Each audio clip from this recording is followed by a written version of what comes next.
Hey everyone, my name is Yarrow and you're listening to the Daydream Rose podcast. Thank you so much for being here and for giving us a little bit of your time as you're listening. Very excited to share this episode because I spoke to Rebekah Erev, whose work I have been feeling really inspired by for a while. We spoke about making art and ritual more accessible to everyone, about caring for the earth and our ancestors, about the story of Rebekah's oracle deck, and about embodying the role of a Jewish priestess.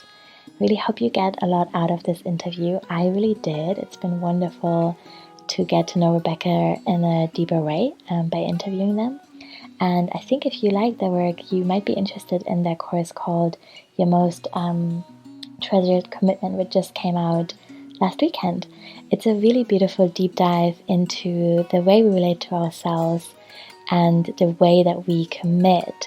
And if you're interested in self-marriage, which I've talked about on the podcast many times, as you know, I got married to myself a few years ago as well, then this might be great for you, and I really encourage you to check it out, and we'll link it in the show notes. Just a few notes from me. I am very excited to be running the Tarot as a Light and a Dark class at the moment. We have our last session on Saturday. It's free for Patreons. You can still join us for the last class if you like, and you'll get the recordings for the other two classes that have run this year. You'll also get access to all my zines in digital versions and to the Embodied Magic archive, which I'm continuously adding to at the moment. Running this live class has been really fun, so I've decided to do more of that this year. And the next one that I will probably run is called Writing Home, which will be a class about journaling and exploring the self in that way. So yeah, I would love to have you for that, and I will link to that in the show notes as well. But now, enjoy the interview and let us know what you think. Hey everyone, I am super delighted and excited and just really joyful to speak to Rebekah Erev today. I have worked with her in late spring and early summer. As you might know, I'm training as a celebrant, and Rebekah gave me such beautiful mentoring and also really such gentle and thoughtful guidance around making some decisions this year. She is a queer feminist Hebrew priestess and an artist. She does really incredible zines, and she's got a deck. So, I mean, I don't even know where to start really listing all the things that excite me about her work, but I'm just really so excited to speak to you today. Rebekah, thank you so much for making time. Oh, it's an honor. Thank you so much for having me. I also really love and am inspired by your work and what you bring to the world. So I'm happy to be here. Thank you. So I always like to begin by asking where you are in the world right now and what nature is like around you, so that we can, as listeners, kind of imagine how this conversation is coming to be. Yeah, well, I am in Olympia, Washington, on Steh-chass land. It's a meeting place of a lot of indigenous tribes of the area. Puyallup, Nisqually, Squaxin people, all were people who have lived on this land and visited and met here. And it's a rainforest here. So it's a really sunny blue sky day today, but it rains a lot. People think of Seattle being a rainy place, and Olympia, I just heard recently, it rains 20% more here. Whoa. It's only an hour away. And it's autumn, so the trees are beginning to change, but the majority of trees here are Doug fir and spruce and cedar, and they stay green all year round. And I'm in my home, where I also have my office and my studio where I make art. And I love my home so much and feel so grateful to have a home. And out in the yard, the grapes are just finishing up. I just spent a whole day a few days ago steaming grape juice. and Concord grapes. They're the last grapes to come on of the season. And there's an oak and a buckeye chestnut and blueberry and a Korean dogwood. Really blessed to have so many amazing plant friends in my yard. That's really beautiful. Thank you. This is just a tiny note and not a big problem, but I'm hearing a small rustling sound as you move. And so when you do move, it might be cool to hold your cable of the microphone up, because I love your voice and I don't want it to be rustled into, you know? Yeah, you know what that is? What? That cape that I put on. Oh. So I put on a cape that I got in Ireland that's made in Scotland in honor of this conversation. That is so beautiful, and I love that it made itself known. I think Yeah, how is that now? this Like, is is it way still better. Oh my God, this is okay? perfect. Really, really good. Thank you. Great. That's so funny. So I would love to hear how you're describing your work, and yeah, what are you excited about at the moment? How are you thinking of the work that you're doing in the world? That's a great question. I am thinking about my work in a similar way to how I've thought about it for the last 6 years. And it is definitely deepening at this point in my life in a new way. So I came to this work because I feel really passionate about making art and ritual more accessible to more people. And that has kind of been my driving overall mission statement. And that came about through my kohenet ordination. I'm an ordained Hebrew priestess and was ordained 6 or 7 years ago. So, yeah, that kind of is things I've always cared about since I was a kid, and was able to kind of refine and define more succinctly to the public. Mm-hmm. And yeah, I care a lot about the earth and our ancestors, and paying reverence to the beauty of creation and of our lives. And yeah, I think that we are in this life to have a personal an experience of being human. Mm-hmm. We're like not trying to be these like divine beings that we actually are in our human bodies. That we're in human bodies to figure out what it is to be in a body and be divine also. Mm-hmm. But I see art and ritual as being the most direct ways to the most direct ways for me to connect with my divinity in a human body. So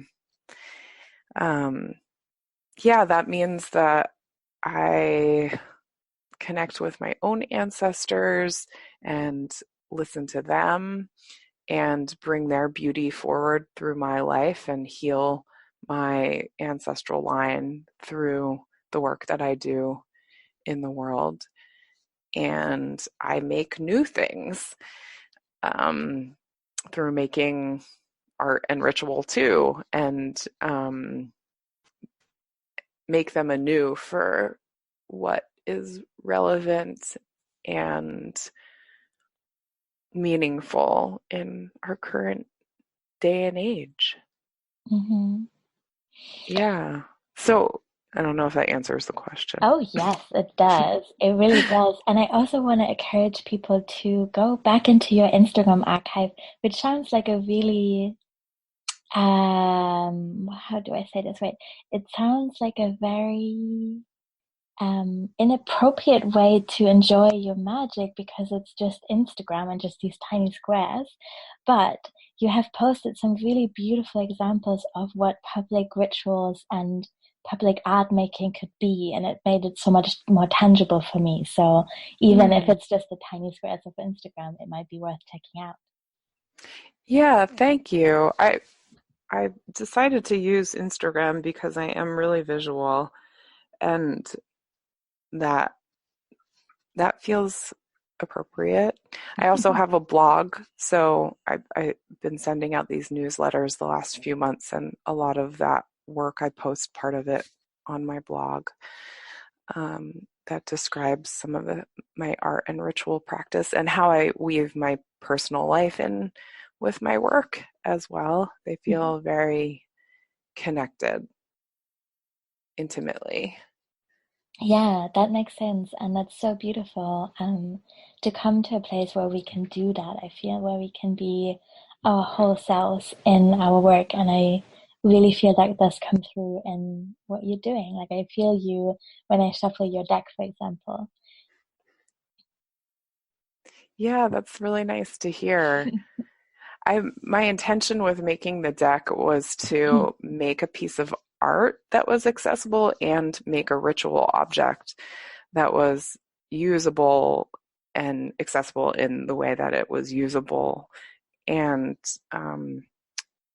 I love tarot, and it's also a complicated system Mm-hmm. that, if you don't know, I mean, I think everyone can get something out of it in ways, but if you don't know the system, it, for me, felt like not totally accessible. So I wanted to make something that was really just like symbol based, Mm-hmm.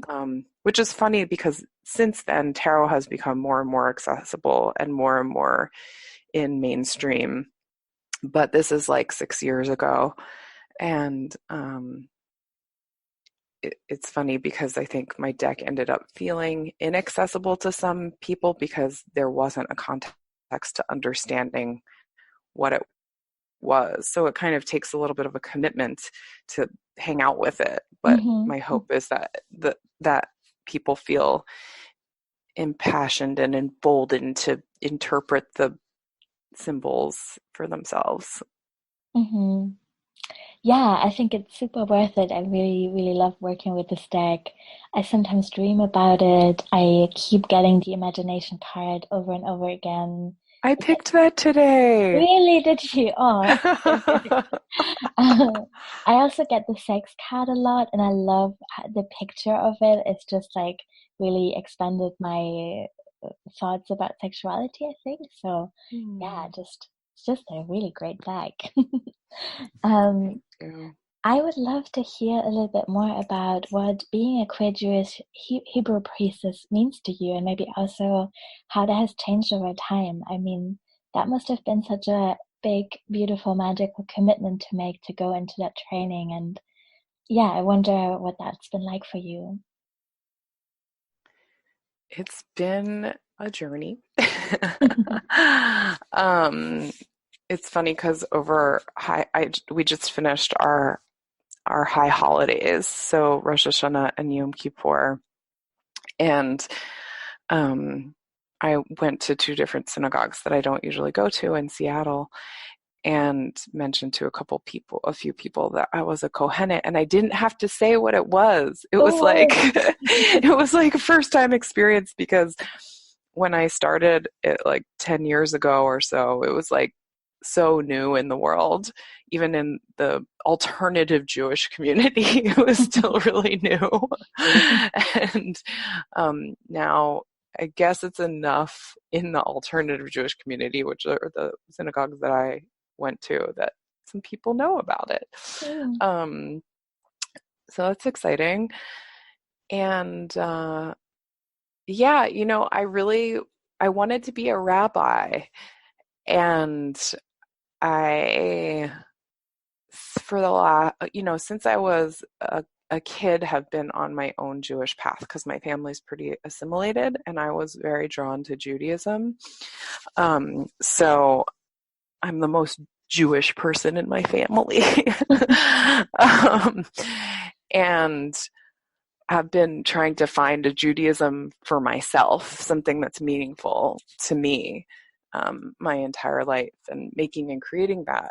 And in the Jewish queer community, I've felt really drawn to be a leader in some way because of my experience and facilitate ritual, and not just facilitate ritual, but be a spiritual advisor to people, because that's often how things have kind of just unfolded in my life. And over time, I saw this pattern emerging, that I was in these positions where people were talking to me about spiritual things or trying to figure out how to make Judaism meaningful to themselves, or feeling like they weren't Jewish enough, and having a conversation with me about that because my Judaism looked different or unconventional. There was some like doorway in for them through me. And so I officiated some of my oldest, dearest friends' wedding over a decade ago, and just like channeled, you know, it was it was an incredibly hard moment in time for me. I had just I was in a cult that was abusive at the time. I was going through a breakup, and my uncle, who I loved, had just passed. And so it was like really a moment that was hard to like hold space of this wedding that was a quite involved ceremony. It was like over an hour long, ended up being, which is really unusual for a wedding ceremony, and I don't recommend it. But it worked in this moment. And afterwards, and I really felt like this is my work while I was doing it. And afterwards, my friend's family are Sephardic Jews, and everybody started calling me Rebbe, which is like the Yiddish word for rabbi. Not that Sephardic Jews usually speak Yiddish, although I'm sure some of them do, but speak Ladino. But they and lots of other languages. But yeah, everybody started kind of talking to me like, what are you going to do now? Like, are you going to become a rabbi? And so I seriously considered it and looked into it, not just because they were saying that, but because it felt super aligned for me.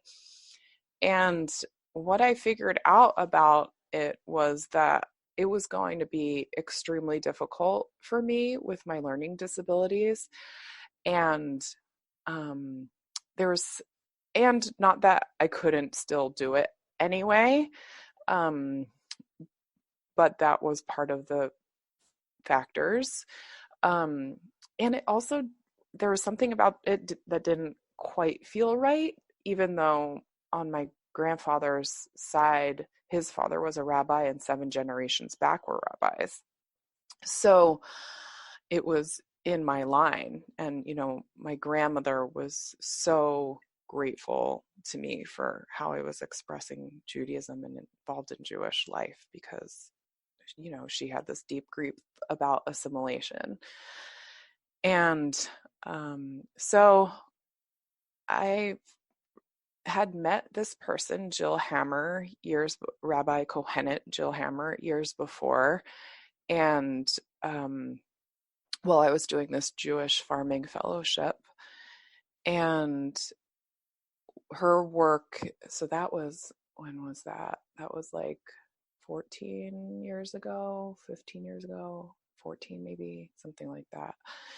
But she had done these teachings with me and the group of people I was with that were so profound and touched me in a way that I had never been touched around Judaism with someone else. And yeah, and so she had started with kohenet teashir recently, the Kohenet Institute. And I spoke with them and applied to be in the program, and I made this decision that it wasn't quite aligned in some ways, but it was enough that I was going to take this path to be a Hebrew priestess instead of a rabbi. Mm-hmm. And it's since become more accepted in renewal Judaism, which is kind of a more alternative part of Judaism. But it's Rabbi Zalman, who's since passed, who was one of the people who started renewal, like gave us his blessing, and so it's accepted in that community, but it's also been really people are, it's Jewish feminist earth-based practices, which is like very witchy. And because of patriarchy and assimilation, Judaism has conformed and become very Christian in a lot of ways.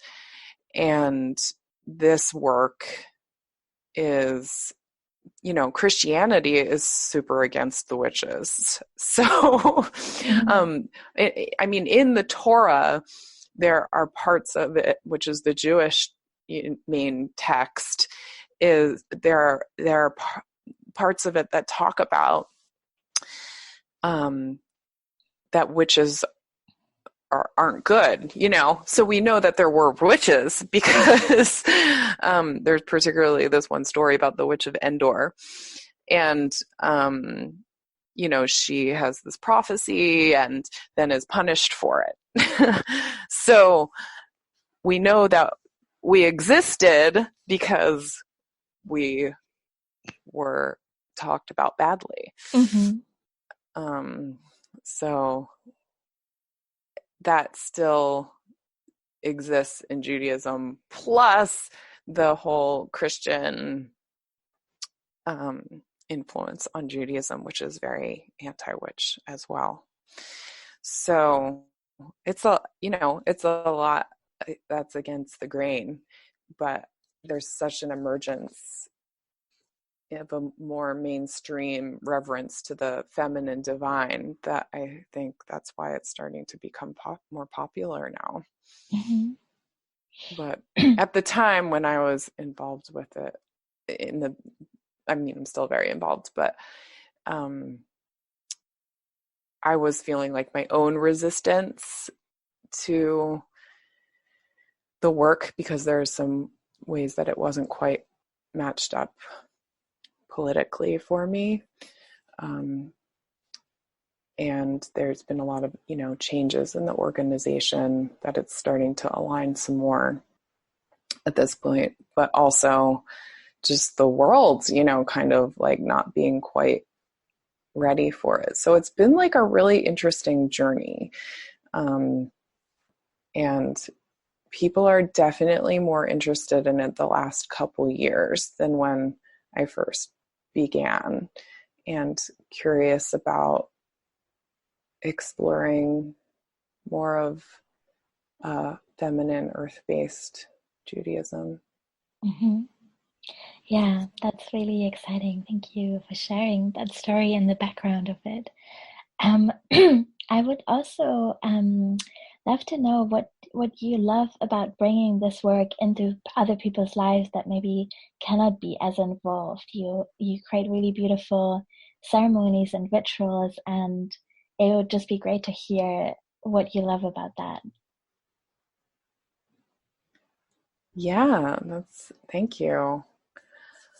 I love connecting with people, and I love connecting with people in a deeply joyous way. And I love intimacy and vulnerability. And people often think about vulnerability as kind of more sad, but I also think of vulnerability as this really joyful way to be in the world. And that when we're really joyful authentically, it's quite vulnerable. And I think that ritual and ceremony gives people the opportunity to express those things. So one of the things I've done a lot of is officiate weddings, and I love love. And so I love getting to know people as a couple. And I haven't had the opportunity to facilitate polyamorous connections, but I would really love to do that as well. And yeah, and I love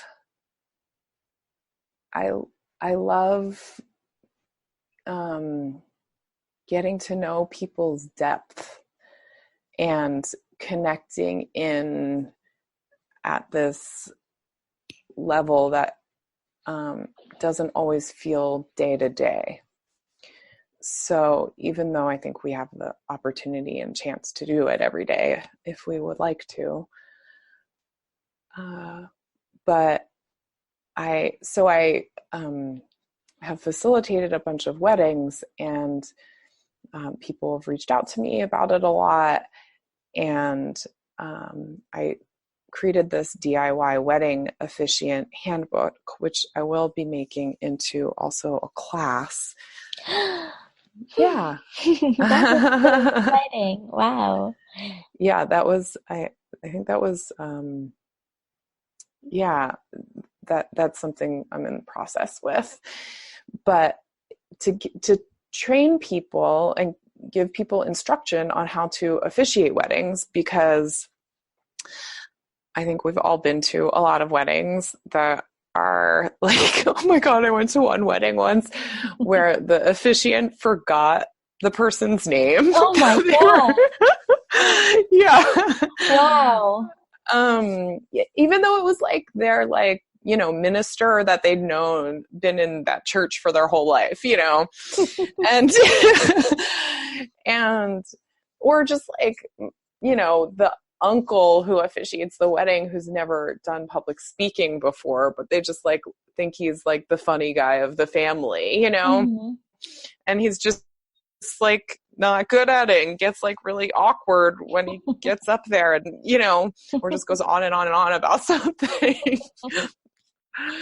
So I was like, this could be a service to humanity to create, train people, create some more resources for this. So the handbook exists to kind of walk people through, if you want to ask a friend or a family member to officiate your wedding, to walk them through the process that I do with people, and give people ideas for putting together meaningful rituals and really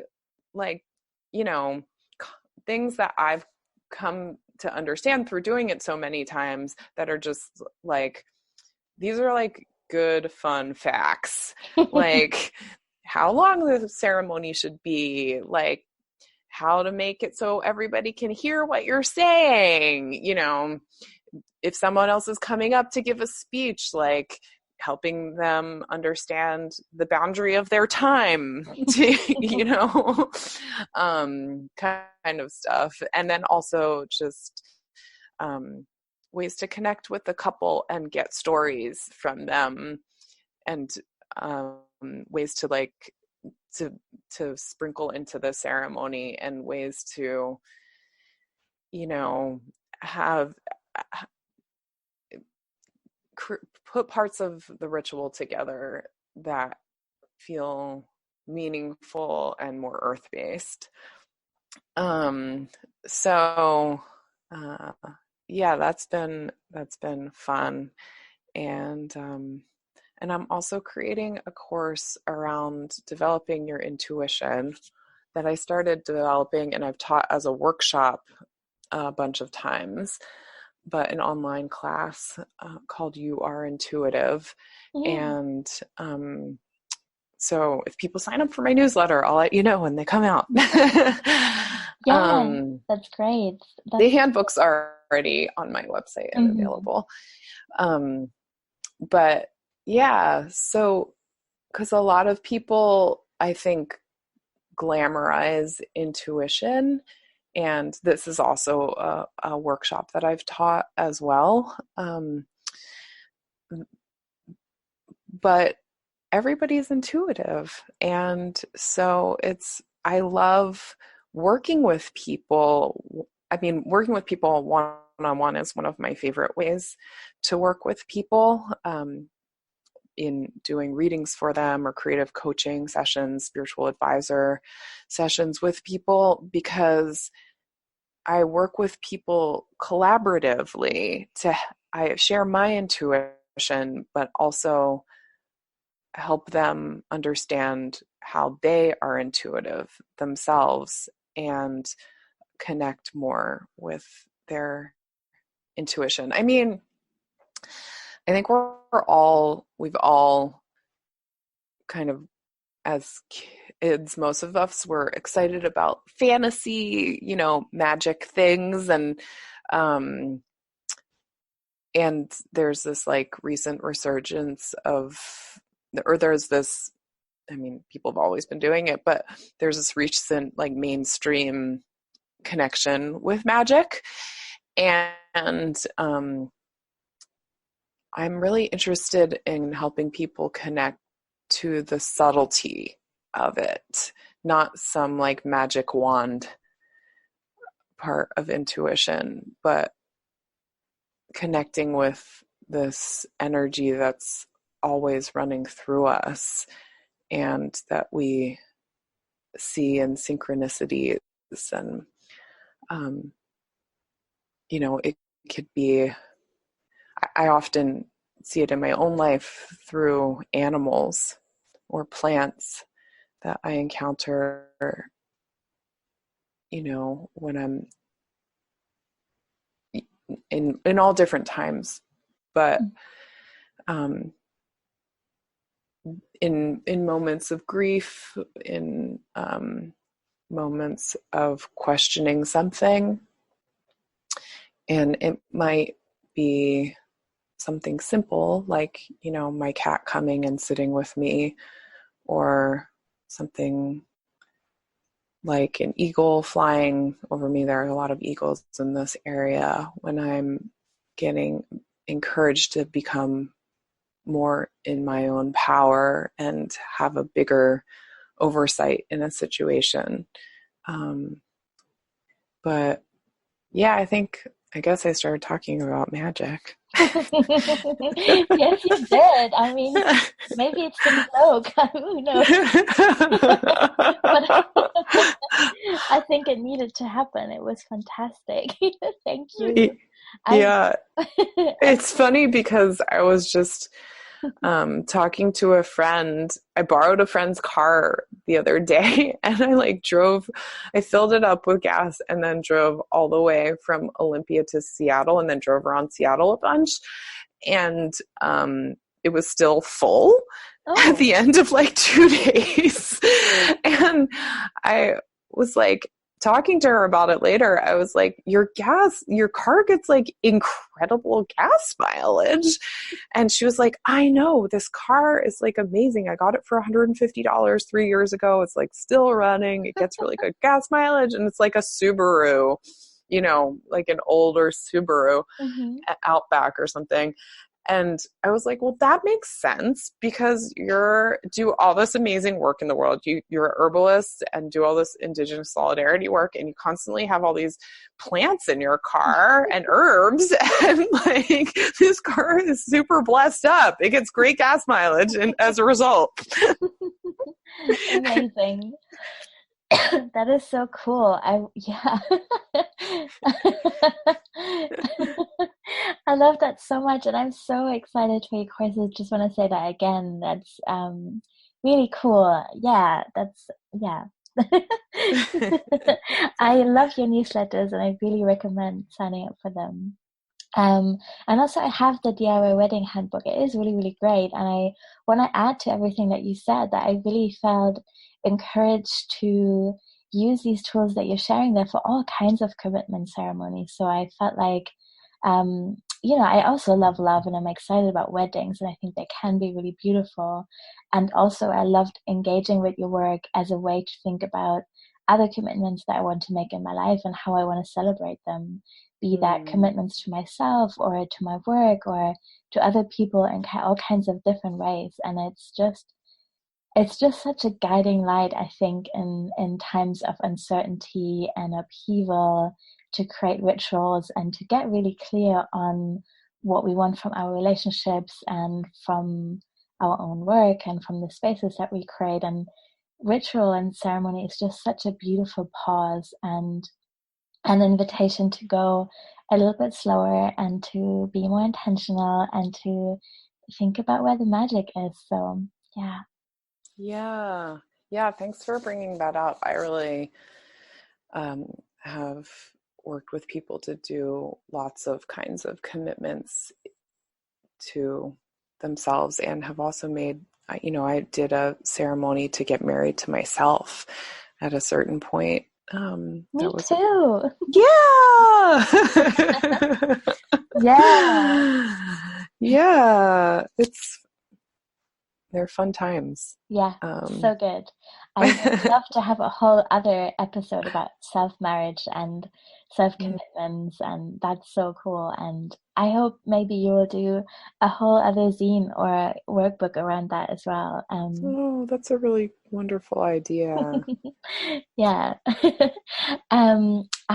We have already touched on your Moon Angels deck a little bit, and I would love to know what the creative process around that was like, because maybe this is just me, maybe I'm projecting because that's something I feel is missing sometimes in my creative expression. Actually, not so much anymore in the last 2 weeks since I moved to Scotland. But anyway, I feel there's like a sense of certainty in your work, and I can't quite like really put my finger on where I feel that, but I think looking at your deck, I'm just like, oh man, yeah, that makes so much sense. Sure.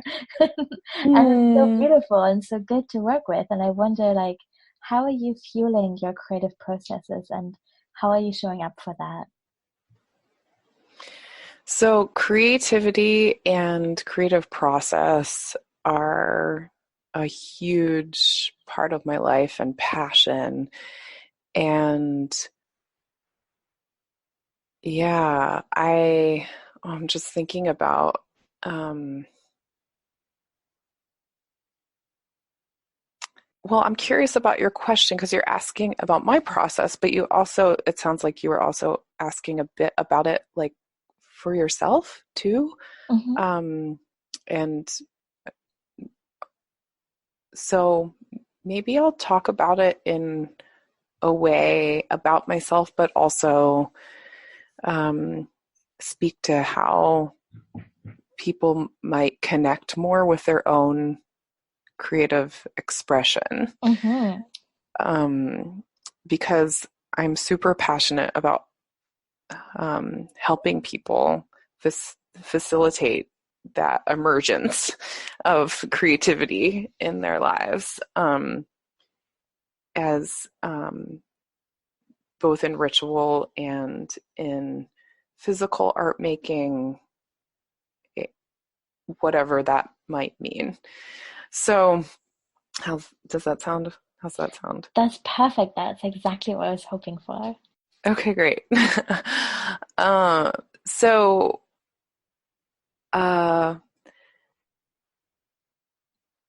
I think of art making similarly to ritual, and that I think they both create this moment in time for ourselves. So I talk about ritual as creating an archetype in time for ourselves.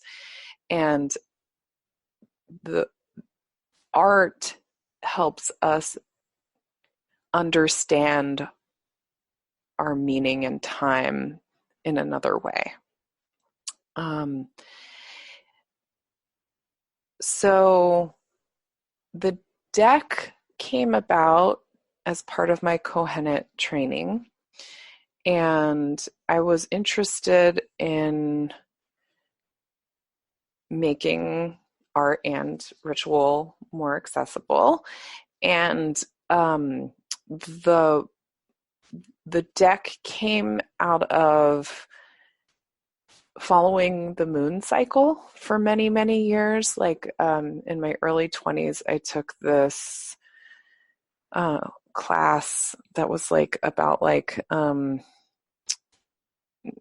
natural birth control, which is funny because I like came out really soon afterwards. I was like, I think I might not be needing it for that reason. Um, but I will be like using these suggestions that she's made about following the moon cycle in my life in other ways. Mm-hmm. But they are not going to be to like not get pregnant, you know? Mm-hmm. And I just started like watching the moon any night that I could for years and noticing her cycles. And also in my early to mid 20s, I was taking a Hebrew class because I never learned Hebrew very well, like basic, just kind of just reading Hebrew. And my teacher taught us this prayer, which you say before you go to bed, that invites the angels around you. And so I started, and it's kind of like physical, like you move your hands around to invite these angels around you before you go to bed to protect you while you're sleeping. So I said this prayer every night for many years before I went to bed. And so I think of those two things as the foundation for the deck because it's called the Moon Angels. Malach Halavana is the Hebrew oracle deck. And when I started my training as a kohenet, I was interested in this, like making something physical to connect with people because I'm an artist in many different ways, but I was first an artist of physical things, materials. And so I actually like got the idea to do the deck a number of cards as the number of the moon cycle. So there are 29 cards because there are, about 29 days in the moon cycle. And the angels came in, I think because I've been saying this prayer every night. They're such a part of my life. And so this idea that the moon is our angel in a way and teaches us so much about being earthly beings and protects us and helps us understand time, which helps us connect with each other and connect with the earth and the seasons, and we are the earth. So I originally did, I think, 14 paintings for the deck, none of which ended up being used for the final art. And it was my first time making art for the first time in many, many years because I was in this cult for 9 years that I was starting to come out of when I first started the deck. And I think that I needed to get out of that situation in order to fully bring this gift to the world because I ended up not using any of those and starting it over again when I was moving out of that situation. And which could be a whole other podcast.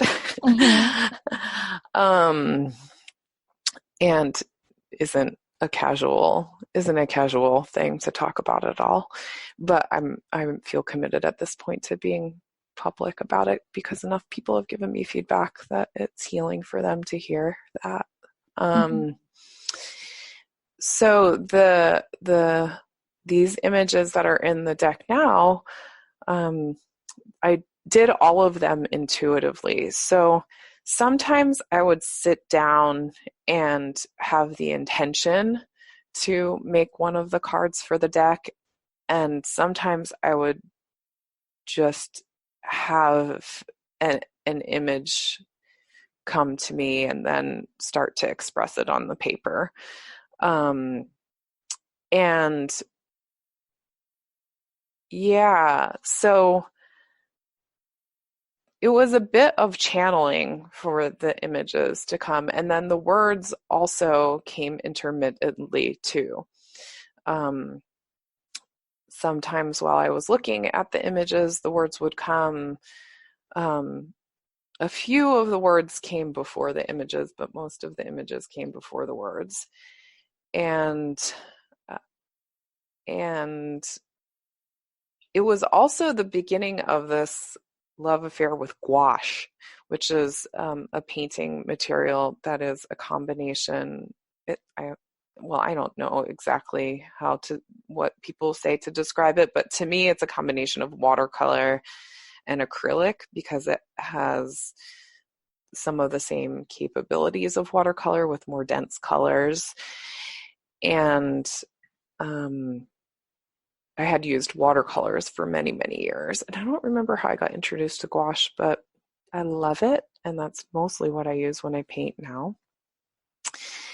And that's how, because people always think the deck's watercolor, but it's mostly gouache. And yeah, so it feels like it came together in a really intuitive way over the course of 3 years.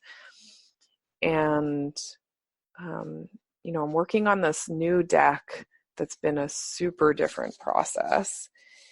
And I'm making a deck that is a card for each letter of the Hebrew alphabet connected with an animal or a couple animals and plants. So I'm using this Jewish mystical text, which was the pre-Kabbalistic text called the Sefer Yetzirah, which is the book of creation, which is essentially teaches that the Hebrew alphabet created all things. And so it's I'm studying that and lots of other research. I go down wormholes all the time with everything and just like listening to what animals come into my life when I'm studying different letters and what plants I encounter. And so it's an intuitive process as well, but it also is cerebral on a different level. And I think using Jewish, I've just over the years since I made the Moon Angels been engaged in deeper study around Jewish practice. And at the time that I made the Moon Angels, I was more in a needing to connect with what was meaningful to myself about spirit and Judaism, but like this, I don't know how to explain it. It was just so a kind of like connecting with it, almost like an innocence around my spiritual practice. And that I now feel like a different kind of confidence around using literal symbols and imagery that come from the lineage. Mm-hmm. So I everybody has different ways of coming to creativity, and some of us, it is through more intuitive based, and some of it is more intellectual. And I used to be a high school and middle school and elementary school art teacher. And I always, all ages, on the first day of school, I would read them this book called The Dot. And it's about this kid who doesn't think that she's an artist, and she makes a dot on a piece of paper because she's mad at her art teacher. And then her art teacher ends up framing it and putting it in the school art show. And then she ends up making all this artwork with dots. And, I would read that because I would trying to teach people that everybody can be an artist, and it's not some like special thing only certain people are imbued or born with. And art isn't just visual. You could be a chef and an artist. You could be a lawyer. You could be a server. You could it's more about the intention and joy that you bring to whatever work that you're doing, in my opinion. Mm-hmm. Yeah.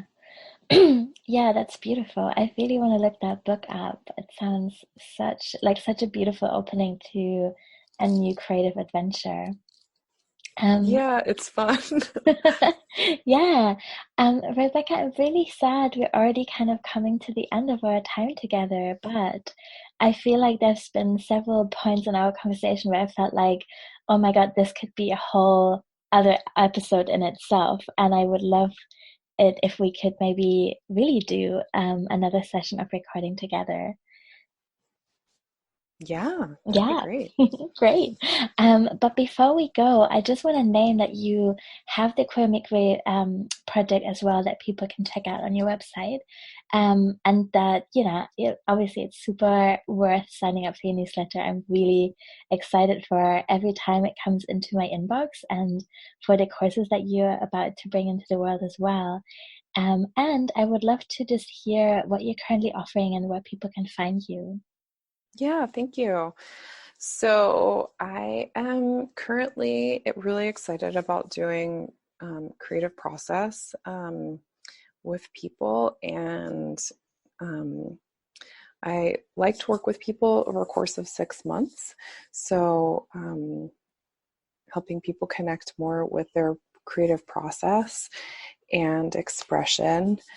I always love doing readings for people, and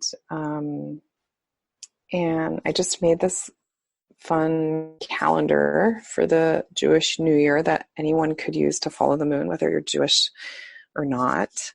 And I'm coming to the end of the Moon Angels, but I do still have them available. I'm not sure if I'm going to do a third printing of them or not yet. But yeah, and the Queer Mikvah project, we have a zine I made with one of my collaborators on that project, Olev Cunningham. I also have another zine around creative process that I did with Elsa Asher called Moon Tools, that uses the moon to guide people through a creative process. Yeah. Mm-hmm. So, and I'm always excited to work with people around creating personal ritual for Mm-hmm. themselves. I love doing that Mm-hmm. work. Yeah, thank you so much. I will link to your website and your Instagram account in the show notes as well. So everything is there for people to check out. And I don't know what's funny with my voice today. Huh. Anyway, I have gathered it to say thank you so much, Rebecca. Thank you so much for your time and for the stories that you've shared and your insights and the beauty of your creativity and intention. I'm really touched by it and really excited to share this conversation. Thank you so much for this opportunity. It's a pleasure. Thank you.